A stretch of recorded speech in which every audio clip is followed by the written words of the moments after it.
नया चैप्टर शुरू होना है, शुद्ध वर्तनी। क्या नाम है?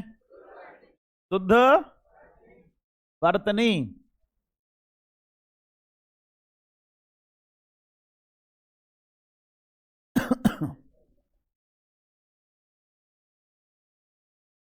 चलो भाई, चालू कर रहे हो क्या? हो गई चालू? चलो भाई देखो, आज का हमारा जो चैप्टर है वो है शुद्ध वर्तनी।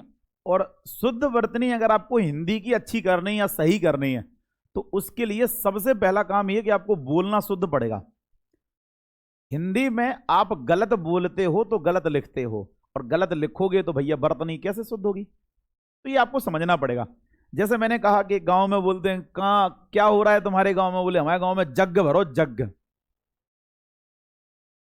क्या हो रहा? बोले जग हो रहा हमारे गांव में जग। तो क्या ये जग सही है? नहीं है। क्या होता है? यज्ञ होता है। क्या होता है बेटा? अब अपन बोलते ही जग है तो उससे कहोगे भैया जग लिख के दिखाइए, तो वो तो जग ही लिखेगा ना, वो यज्ञ क्यों लिखेगा? अपन गलत बोलेंगे तो गलत लिखेंगे, इसलिए बोलना अपन को। अपने कहा गंगा जमुना सरजू जमुना जमुना यमुना। क्या बोलेंगे? अपन बोल रहे जमुना। जब अपन बोलेंगे गलत तो लिखेंगे भी गलत। अब मैंने आपसे कहा कि बोलो कवित्री, तो आपने कहा सर कवित्री। अब जब आप कवित्री बोल रहे हो तो आपको ये बात समझना पड़ेगा कि जो आप कवित्री बोल रहे हो वो समझना पड़ेगा। अब आपसे कहूं कि लिख के दिखाना कवित्री, तो कुछ लोग लिख देंगे कवित्री, कुछ लोग लिख देंगे कवित्री, कुछ लोग कवित्री, कवित्री। अब आप बोल ही गलत रहे हो तो फिर गलत तो लिखोगे ही ना। एक्चुअली प्रोनाउंसिएशन कवित्री का होता है कव इत्री। कब? बोलो सब लोग कब। जब आप ये बोलोगे तभी तो ये लिखोगे, लेकिन अपन बोलते ही क्या है? गलत बोलते हैं। और जब अपन गलत बोलेंगे तो लिखेंगे भी क्या? मैंने आपसे कहा कि भैया किसी भी चीज के रचयिता ये हैं। अब मैंने कहा रचयिता लिख के दिखाओ, तो जब आपसे मैं कहूंगा अगर रचयिता लिखो तो आप रचयिता भी गलत लिखोगे। आपसे मैं कहूंगा रचयिता लिखो तो कुछ लोग लिखेंगे रचयिता, लो रचिता।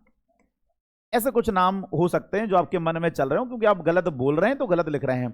अगर आपसे बोला जाए कि सही प्रोनाउंसिएशन रचयिता का क्या है, तो आप बोलोगे रचयिता। रच रचयिता है। क्या बोलोगे? रचयिता। ठीक है। अच्छा, हमें तो ध्यान ही नहीं आ रहा रचयिता कैसा है। ऐसा ही है? सही है। अच्छा, तो ये आपको समझना पड़ेगा। जैसे बर्तन देखा होगा, कई जगह दुकानों पे बर्तन गलत लिखा होता है, जबकि सही बर्तन कैसा है? बरता। ऐसा होता है सही बर्तन।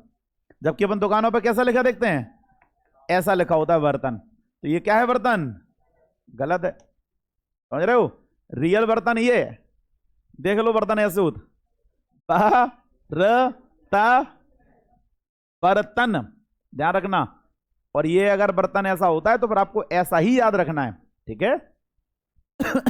ऐसे बहुत सारे शब्द हैं जो अपन गलत बोलते हैं और गलत उनको लिखते हैं। अगर अपन बोलेंगे सही तो लिखेंगे भी।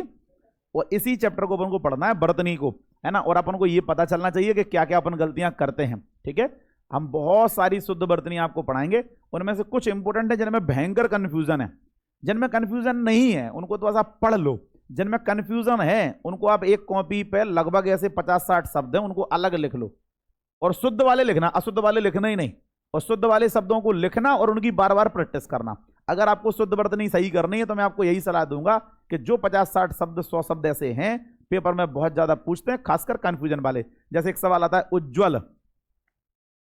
अब आपको पता होना चाहिए कि उज्ज्वल में दोनों जा कैसे आते हैं? आधे, है ना। ये भयंकर पूछने वाला क्वेश्चन है। उज्ज्वल वो आपसे बराबर से पूछेगा ही पूछेगा। ठीक है ना। और ऐसे जितने शब्द बनेंगे वो आपको समझना पड़ेगा। अच्छा, मैं कुछ ट्रिकें बताऊंगा आपको, वो ट्रिकें आपको समझनी पड़ेंगी। जैसे मैं आपको एक बात बताऊंगा कि एक नाम का एक प्रत्यय है एक, ये मैं हटा दे रहा हूं। एक नाम का प्रत्यय लगने से कोई भी शब्द छोटा से बड़ा हो जाता है। जैसे मैं आपसे कहूं बताओ रसायन कैसा लिखा जाता है, तो कुछ बच्चे कहेंगे रासायन होता है, कुछ कहेंगे रसायन होता है, कुछ कहेंगे रासायनिक होता है, कुछ कहेंगे रासायनिक होता है। इन चार में से कोई दो सही है, कोई दो गलत हैं। पहले तो रसायन बताओ कौन सा सही है, ऊपर वाला कि नीचे वाला? ये नीचे वाला सही है। अच्छा फिर रासायनिक कौन सा सही है, ऊपर वाला कि नीचे वाला? नीचे वाला, ऊपर वाला। देखो सुन लो, जब हम रसायन बोलते हैं तो रा छोटा होता है, जब हम रसायन बोलेंगे तो रा कैसा होगा? ये बन देगा रसायन। जब भी इसमें एक नाम का प्रत्यय लगेगा तो ये रा जो छोटा था वो क्या हो जाएगा? बड़ा। तो रसायन से क्या बन जाएगा? रासायनिक। जैसे मैंने एक शब्द कहा समाज, समाज में सा कैसा है? और जैसे ही इसमें एक नाम का प्रत्यय लगेगा तो ये क्या बन जाएगा? सामाजिक। क्या बन जाएगा? क्या बोले, ये बात समझ पा रहे हो? जैसे मैंने तुमसे कोई शब्द कहा अर्थ, आ कैसा है? छोटा है इसमें, और जहां मैं इसमें एक नाम का प्रत्यय लगाऊंगा तो आर्थिक नहीं होगा, क्या बन जाएगा? आर्थिक। क्या बन जाएगा? जल्दी बोलो। एक नाम का प्रत्यय जब जब किसी शब्द में लगेगा तो आप याद रखना पहला अक्षर जो है वो छोटे से क्या हो जाएगा। क्या ये बात समझ पा रहे हो? ऐसे में बहुत सारी ट्रिकें आपको बताऊंगा कि जो चेंज होती हैं, ठीक है। कुछ चीजें ऐसी बताऊंगा जो जिनमें कंफ्यूजन है, जैसे मैंने रसायन रासायनिक में कंफ्यूजन बताया, ऐसे ही एक शब्द और है भारी कंफ्यूजन वाला, वैश्य वैश्या में। अब मैं आपको फिर समझा रहा हूं, समझना। एक शब्द है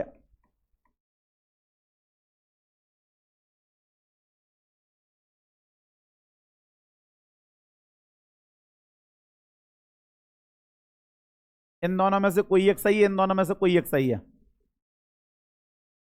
ये आपको बताना पड़ेगा कौन सा सही है।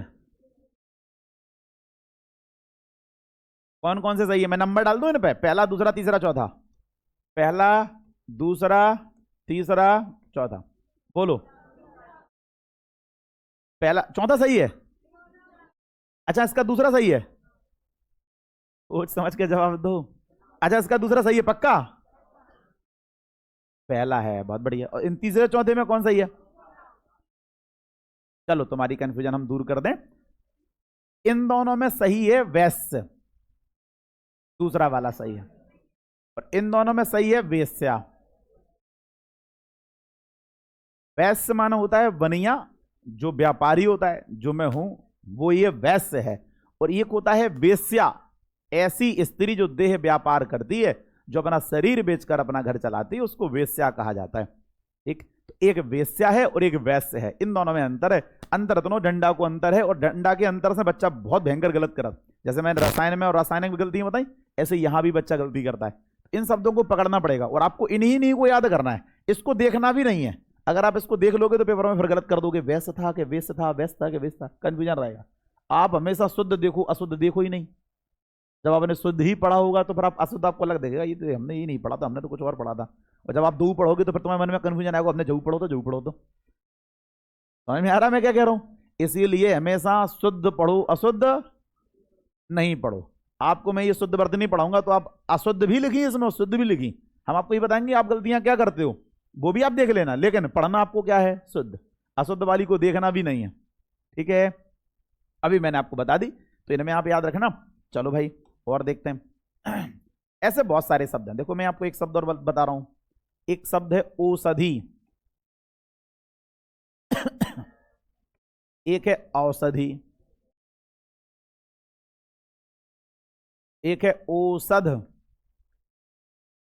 एक है औषध।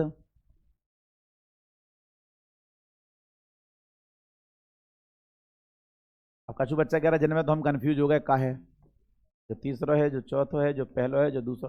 कोई दो सही है, कोई दो गलत है, समझना पड़ेगा। पेपर में ऐसे ही क्वेश्चन आते हैं, वो कहेगा औषध औषधि में कंफ्यूजन करेगा। और जब ये कंफ्यूजन वाले क्वेश्चन आएंगे पेपर में तो तुम कहोगे हाय राम अभी ये क्या हो गया, हमने तो कुछ पढ़ा था और कुछ का कुछ हो गया। हाँ बेटा समझना पड़ेगा यार। चलो भाई बताओ इन चार में से कौन से दो सही हैं? सवानी वो देखो, हाँ ये कोने में कुशबाजी, अरे पीछे मत देखो बिटिया, मैं तुमसे ही कह रहा हूँ, तुमसे ही कह रहा हूँ। हाँ आपसे, ठीक है तबीयत। औषधि, और इसमें से चौथा सही है औषध।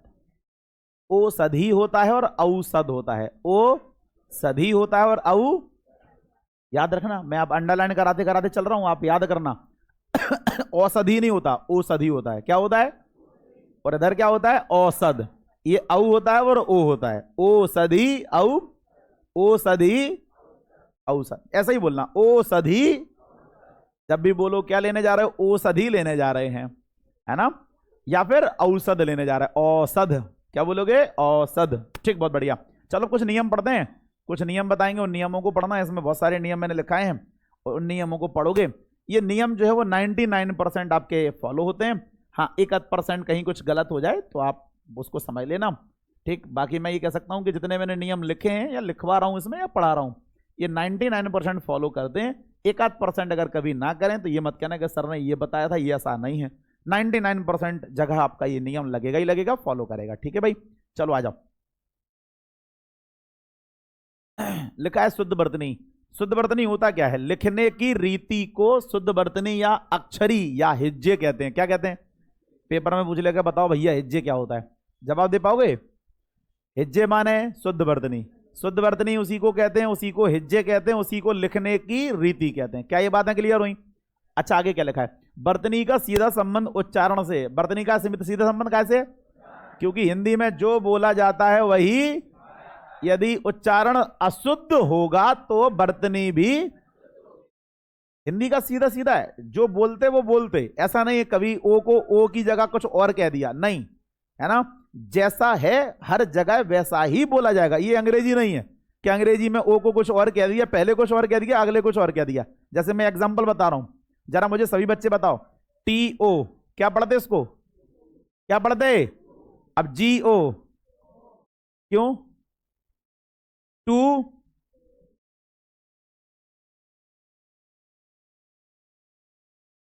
भाई जब टी ओ को टू पढ़ रहे तो जी ओ को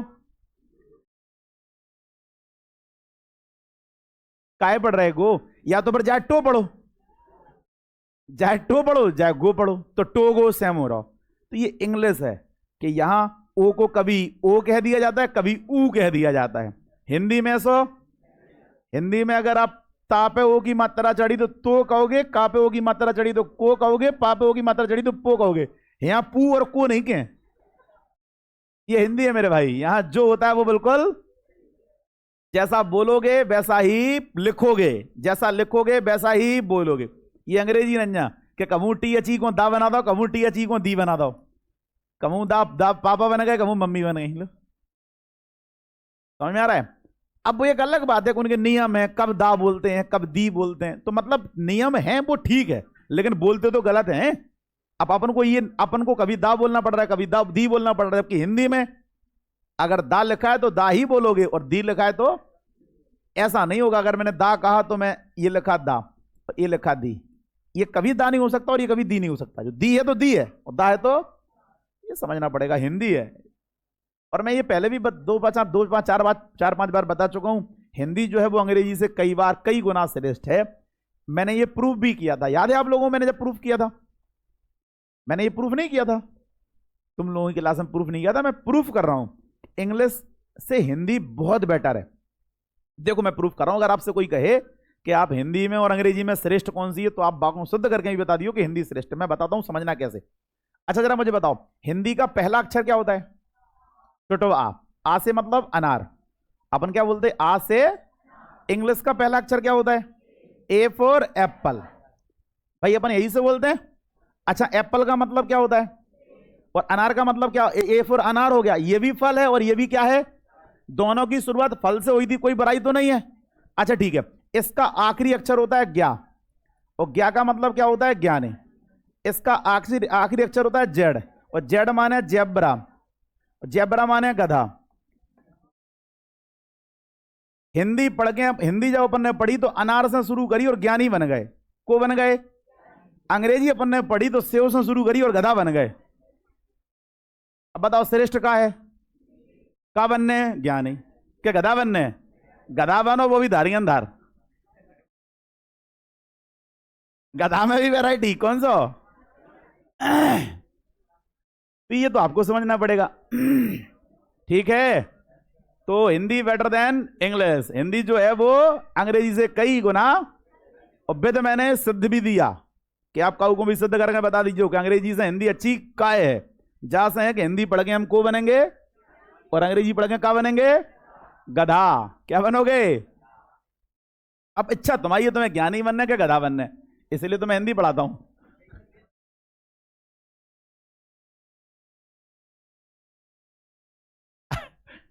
अच्छा, आप तुम्हें हम एक बात बता दें, इस भाई ने एक ऐसी बात कही, तो तुम्हारा मतलब ये मानना है कि देश विकसित होने में भाषा का अहम योगदान है?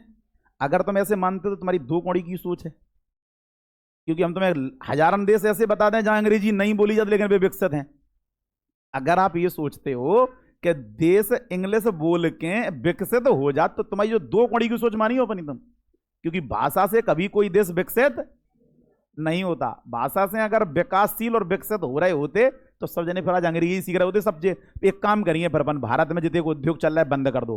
अंबानी से क्यों तुम पूरे स्कूल कॉलेज खोलो, सबको अंग्रेजी सिखाओ, तब भारत विकसित बनेगा। अंग्रेजी सीखवे से देश विकसित, देश विकसित भाषा केवल तुम क्यों कि अंग्रेजी सीखवे से देश विकसित होगा, तो बेवकूफी है, दो कड़ी की बात है भाई। आपको देश को अगर विकसित कर रहे हैं तो आपको काम करना पड़ेगा, ठीक है। जो बड़े बड़े देश जो टेक्नोलॉजी में आगे हैं, जापान टेक्नोलॉजी में आगे, तो वो भाषा पे काम कर रहा हो, वो टेक्नोलॉजी पे काम कर रहा हो। मैंने विश्व की सबसे तेज रफ्तार वाली ट्रेन बनाई, मैंने तेज रफ्तार वाली ट्रेन का बनाई, मैंने ऐसा कौन मुड़ा का नहीं बनाओ जो तेज रफ्तार में अंग्रेजी बोले, बोले ते अंग्रेजी बोल टॉप, बोले क्या बोले भाषा विकसित हो जाए अपन। क्या दो कौड़ी की बात करते हो यार, कम से कम सोच समझ के तो बोलो कि बोल कह रहे हैं। देश को अगर आपको विकसित करना है तो आपको अपने देश को खड़ा करना पड़ेगा। देश विकसित होता कैसे? पैसे से।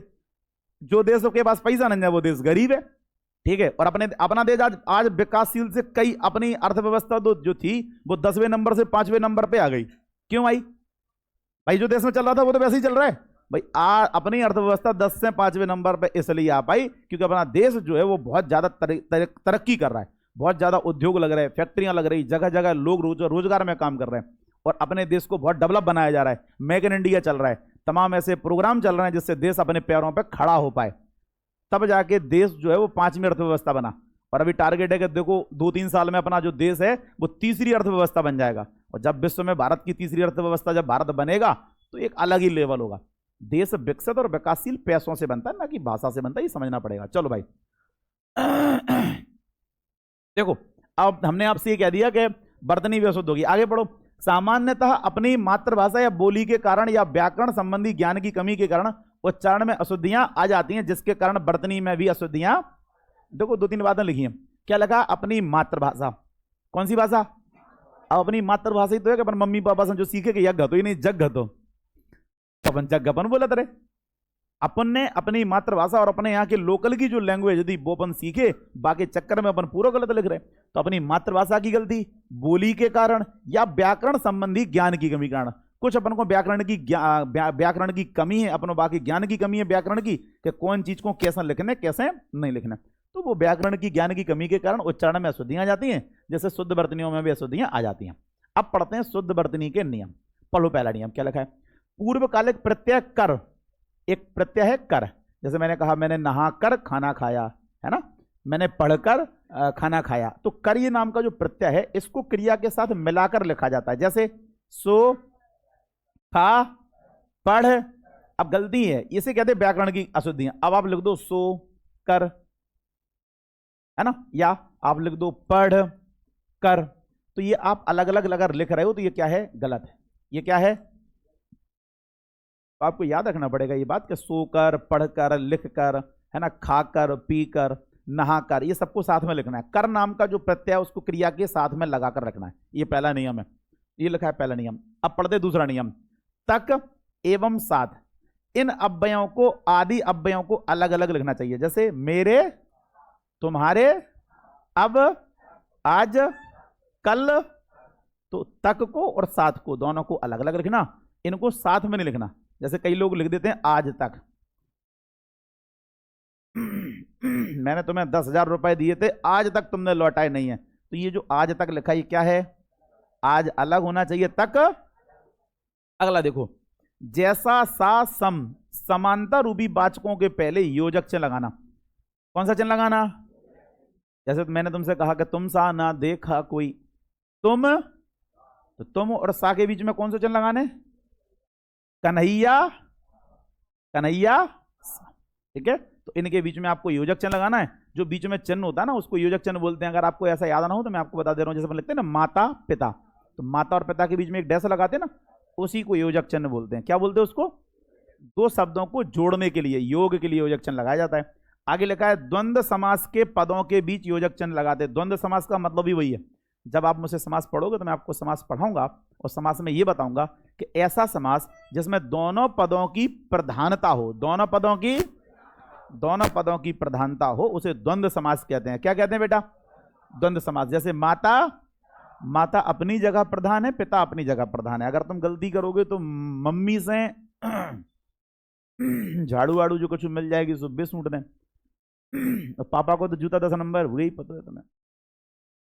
तो मम्मी अपनी जगह प्रधान, पापा दो जने महाराज जोंदना महाराज था, है ना।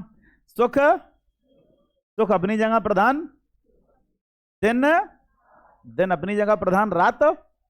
ऐसा नहीं है कि कोई दूसरे पर डिपेंड है, नहीं, एक दूसरे पर डिपेंड नहीं है, दोनों अलग अलग हैं और दोनों अपनी अपनी जगह स्वतंत्र हैं। जैसे मैंने एक एग्जांपल कहा, मैंने कहा हरिहर। क्या आप लोगों को पता है हरिहर दोनों अलग अलग शब्द हैं? हरि अलग है और हर अलग है, जानते हो ये बात आप? हरि किसे कहते हैं? भगवान विष्णु को कहते हैं। क्या कहते हैं? और हर किसे बोलते हैं? हर हर महादेव, जानते हैं ना अपन। तो हरि अलग है और हर, तो दोनों अपनी अपनी जगह इंपोर्टेंट है ना। विष्णु भगवान को जब जोंदना सुदर्शन चलेगा बादना कूनी बचा पे, और जोंदना शंकर जी की तीसरी आंख खुल गई, महाप्रलय, समझ आ रहा है। तो दोनों अपनी अपनी जगह प्रधान। आगे बढ़ो। संयुक्त क्रियाओं में सभी अंगभूत क्रियाओं को अलग अलग लिखा जाता है। संयुक्त क्रियाओं में सभी जो कितनी क्रियाएं हैं उनको अलग अलग लिखा जाता है। जैसे खा सकता था, पी सकता था, पढ़ सकता था, है ना। तो इनको सबको अलग अलग लिखो। पढ़ सकता, इनको साथ में मिला के नहीं लिखना चाहिए। तो खा सकता था, पढ़ सकता है, जाया करता था आदि, जाया करता था आदि। अगला कुछ और लिखो। छोटा आ, बड़ऊ और बड़ा, छोटवा बड़वा बड़ऊ, ये तीन शब्द, तीन अक्षर हैं। इनके साथ में मोस्टली चंद्र बिंदु आता है। कौन सा बिंदु? जैसे देखो ये लिखा है ऊंट, आंख, हंस, ऊंचा, जहां, तथा, ये तीन चार लिख दिए। तथा शेष मात्राओं के साथ अंग की बिंदी आती है। जैसे मैंने, इन्हें, तुम्हीं, कहीं, कभी, कभी पे नहीं, कहीं, यहां पे तो वो आएगा बड़ो वाला चंद्रबिंदी आएगी यहां, जहां तहां, यहां वहां, देखा है आपने? ऐसा लिखा जाता है यहां, अगर आपको ध्यान हो तो चंद्रबिंदी लगाते हैं। अच्छा, इसमें बिंदी भी तीन प्रकार की होती है। एक होता है बिंदु, एक होता है अर्धचंद्र बिंदु, और एक होता है चंद्र बिंदु। अर्धचंद्र बिंदु पता है कहां आता है? जैसे मैंने आपसे कहा कॉलेज, क्या ये पूर्ण चंद्र बिंदु है? जिसमें चंद्रमा तो बन हो लेकिन बिंदु ना हो, उसको बोलते हैं अर्धचंद्र बिंदु। क्या बोलते हैं? जैसे मैंने कहा कॉफी, कॉफी, मैंने कहा हॉस्पिटल, मैंने कहा ऑफिस। तो जो ऑफिस है ना, इसकी जरूरत क्यों पड़ी? डॉक्टर, इसकी जरूरत क्यों पड़ी? समझो, ये ना तो ओ है और ना ये आ है। अगर ओ बोलते तो बोलते ऑफिस, अगर आ बोलते तो ऑफिस। आ और ओ के बीच का प्रोनाउंसिएशन है ऑफिस। ना तो ओ है और ना बीच का है, इसलिए इसको अर्धचंद्र बिंदु दर्शाते हैं। इस बात को याद रखना। इसको बोलते हैं अर्धचंद्र बिंदु, इसको बोलते हैं चंद्र बिंदु, और इसको बोलते हैं बिंदु। ठीक है, अनुस्वार में जो आता है ना। तो ये मैंने, इन्हीं, तुम्हीं, ऐसे। चलो भाई, 6 के आगे कल पढ़ें। हाँ, आज के लिए इतना काफी है।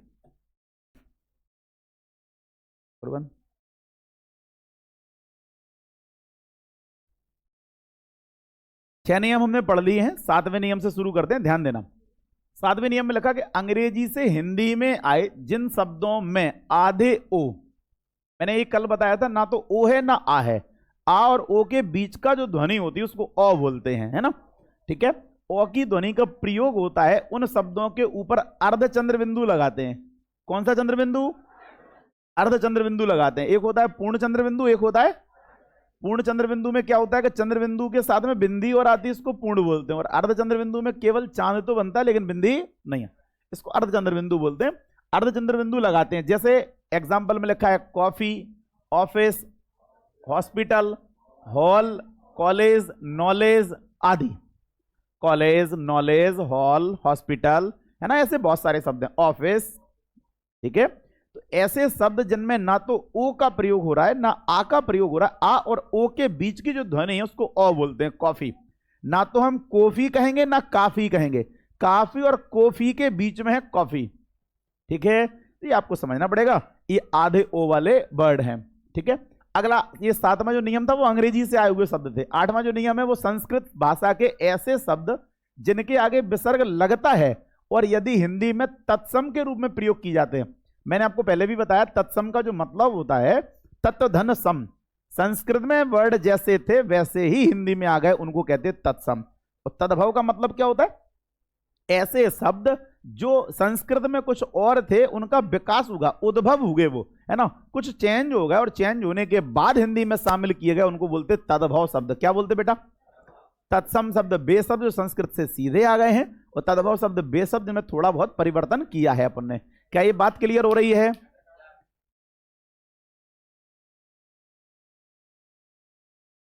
ठीक है ना, तो तत्सम और तद्भव को ध्यान रखना। मैंने आपको तत्सम बता दिया, तत्सम के रूप में प्रयोग किए जाते हैं तो उनके आगे विसर्ग लगाना पड़ता है। मतलब संस्कृत में जैसे थे वैसे ही है, संस्कृत में भी क्रमशः, हिंदी में भी फलतः, क्रमशः, फलतः, मूलतः, प्रातः काल, ऐसे लिखते हैं अपन। दुख, अतः। अब ये सुनो, अतः और दुख, दुख लिखोगे तो दू धन खा, ऐसे लिखना पड़ेगा दुख। और अगर इसी चीज को ये कहें अपन कि ये बड़ी दुखद घटना घटी है, तो जब हम दुखद लिखेंगे तब फिर वो नहीं लगाएंगे विसर्ग, फिर दुखद हम ऐसे लिखेंगे। अतः के बाद यहां लाइन खींच के फिर लिखना कि दुखद, दुखद, अतैव नहीं होगा। मतलब ये कहना चाह रहा है कि दुखद जो होगा वो ऐसा होगा। अब अगर आप दुखद की बात करोगे तो फिर आप दुखद ऐसा नहीं लिख सकते, दुखद। अगर आप ये लिख रहे हो तो ये क्या हो जाएगा, गलत। जब हम दुखद लिखेंगे तो फिर विसर्ग नहीं लगाएंगे, केवल दुख लिखेंगे तो विसर्ग लगाएंगे। अब से देखो कोई बिटिया बाहर है, अंदर आ जा बेटा, देखो बाहर आपसे कौन बिटिया थी, ठीक है, इस बात पे ध्यान देना। ऐसे ही अपन अतः लिख रहे हैं ना, तो अतः लिखेंगे तो ऐसा लिखेंगे, लेकिन अतः को चेंज करके अतैव करेंगे तब फिर विसर्ग नहीं आएगा। इस बात को भी आपको ध्यान देना पड़ेगा। ठीक है, तो ये नियम है। उसने कहा कि संस्कृत से जो शब्द जैसे आए हैं वैसा ही हम यूज करेंगे, और इंग्लिश के शब्द जैसे थे उनको अगर अपन हिंदी में लिखेंगे तो अ चंद्रबिंदी, अर्ध चंद्रबिंदु का प्रयोग किया जाएगा। अब नियम नंबर 9 देखो, लिखा है विसर्ग के पश्चात सा रहे तो विसर्ग यथावत रहेगा या फिर विसर्ग के बाद आने वाला अक्षर आधा होकर विसर्ग का रूप ले लेगा। एग्जाम्पल समझो, जैसे लिखा है दुधन शासन, तो कुछ जगह दुशासन ऐसा भी लिखा होता है और कुछ जगह अपन ऐसा लिखा देखते हैं। ठीक है, तो एक बात याद रखना कि जो सा यहां है वही सा आधा बन जाता है, विसर्ग घटेगा और आधा सा बन जाएगा, है ना। जैसे दुहु प्लस शासन में ये सा शक्कर वाला लिखा है तो सा शक्कर वाला ही आधा हो जाएगा, तो दुहु शासन लिख लो चाहे दुशासन लिख लो। वैसे मोस्टली अपन ये लिखते हैं दुशासन, जैसे हिंदी में लिखा होता है निस्संदेह, निस्संदेह, क्या लिखा होता है बेटा, निस्संदेह। अब फिर वो पेपर में पूछता है कि भैया बताओ निस्संदेह का संधि विच्छेद क्या होगा, तो अपन कहते हैं नि प्लस संदेह इक्वल टू निस्संदेह, संधि बनेगी विसर्ग संधि। कौन सी संधि बेटा, विसर्ग संधि बनेगी, तो नि प्लस संदेह इक्वल टू निस्संदेह, दुहु प्लस शासन इक्वल टू दुशासन। तो ये यहां याद करने वाली बात है। अभी मैंने आपको ये कहा कि ये सा शक्कर का है तो सा शक्कर का ही आधा हो जाता है, अगर सा सपेरा वाला है तो सा सपेरा वाला ही आधा हो जाता है। क्या ये बात बोलकर समझ में आ गया? अच्छा अगली बात पढ़ो, अगली बात में क्या लिखा है, यदि सा शक्कर के बाद अगर सा षटकोण का आए या दोनों साथ में आए तो पहले सा शक्कर का ही आएगा, बाद में सा षटकोण वाला आएगा। जैसे ये लिखा है शेष, अब मैं आपसे कहूं कि शेष लिख के बताओ, आपको ध्यान है कि एक बार एक सा शक्कर का आता है और एक सा षटकोण का आता है, लेकिन आपको याद नहीं कि सा शक्कर पहले याद कि सा षटकोण पहले याद। तो ये इसलिए ये नियम है कि अगर कभी कोई शब्द ऐसा है जिसमें सा शक्कर और सा षटकोण दोनों हैं तो पहले सा शक्कर का आएगा और दोबारा में सा। और अपनी हिंदी में अपन वर्णमाला पढ़ते तो पहले सा शक्कर का ही आता है, सा शक्कर, सा षटकोण, सा सपेरा, ऐसे ही तो करते अपन, है ना। तो अब वो नियम भी यही कह रहा है कि पहले ये वाला अक्षर आएगा उसके बाद ये वाला अक्षर आएगा। जैसे लिखा देखो शेष, तो पहले क्या है सा शक्कर, फिर क्या है सा षटकोण। जैसे मैंने कहा शीर्षक, पहले सा शक्कर फिर सा षट। मैंने कहा शोषण, पहले सा शक्कर का है फिर सा। मैंने कहा विशेषण, तो कंफ्यूजन नहीं होना चाहिए, कभी भी सा दोनों आएंगे तो पहले सा शक्कर वाला आएगा फिर सा षटकोण वाला आएगा। एग्जाम्पल और भी लिखे हैं, वेशभूषा, विशेष आदि। अच्छा मैंने जितने भी ये नियम बताए थे, मैंने कल भी आपसे कहा था कि 98% तक या 99% तक हर शब्द में लगते हैं। अब एक आध शब्द कभी ऐसा है इत्तेफाक से कुछ और है, जिसमें होना कुछ और चाहिए, था कुछ और। वैसे 99% जो मैं नियम बता रहा हूं यही नियम आपके इसमें लगेंगे। ठीक है, अंदर आओ, आओ बैठा लेंगे हम।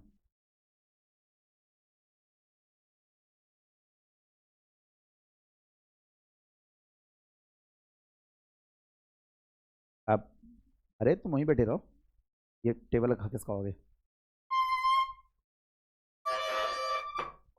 आगे जाओ।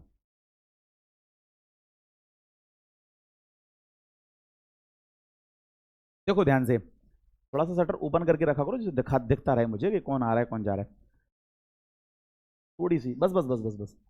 देखो, तो मैंने कहा कि सात शक्कर और सात षटकोण में दोनों में अगर कोई भी सा, दोनों सा एक साथ आते हैं तो पहले आप याद रखना कि पहले सा शक्कर वाला आएगा, फिर कौन सा आएगा, सा।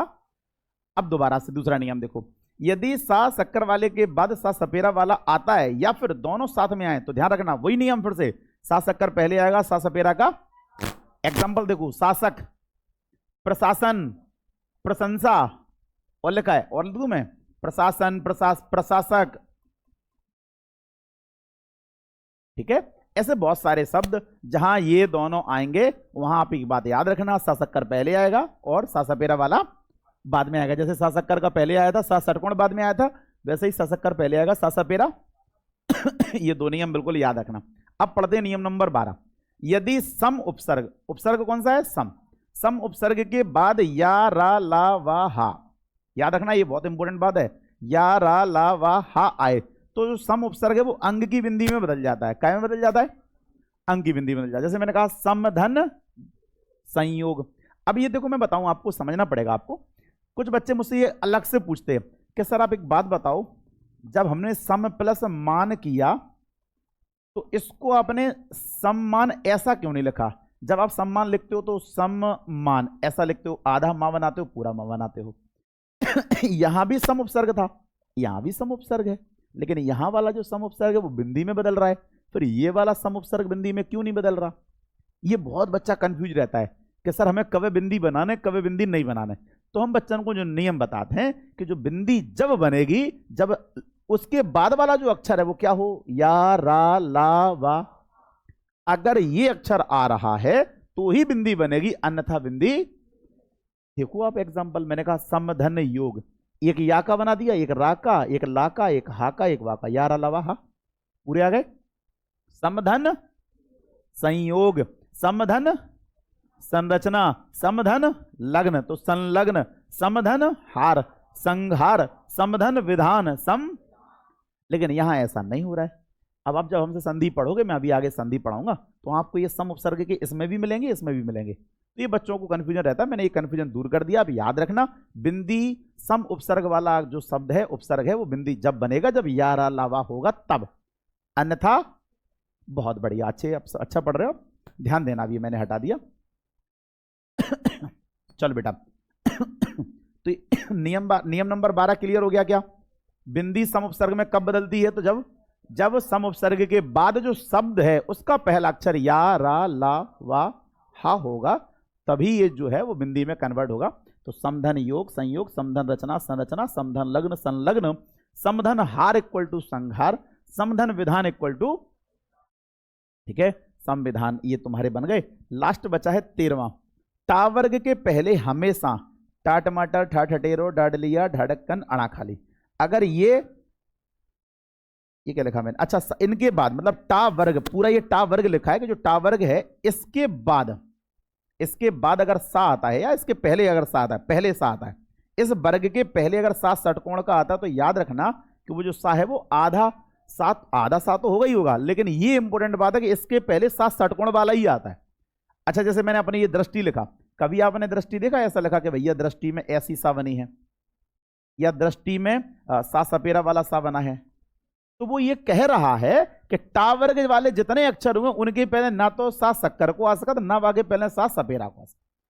टा वर्ग के पहले हमेशा जो सा आएगा वो सा षटकोण वाला आएगा। कौन सा आएगा, 99.9% सा षटकोण वाला ही आता है टा वर्ग के पहले। तो देखो एग्जाम्पल देखो, ये लिखा है दृष्टि, ये लिखा है भ्रष्ट, ये लिखा है ओष्ठ, ये टा टमाटर को होगा, जो ठा ठडेरे को होगा, देखो दिख रहा है।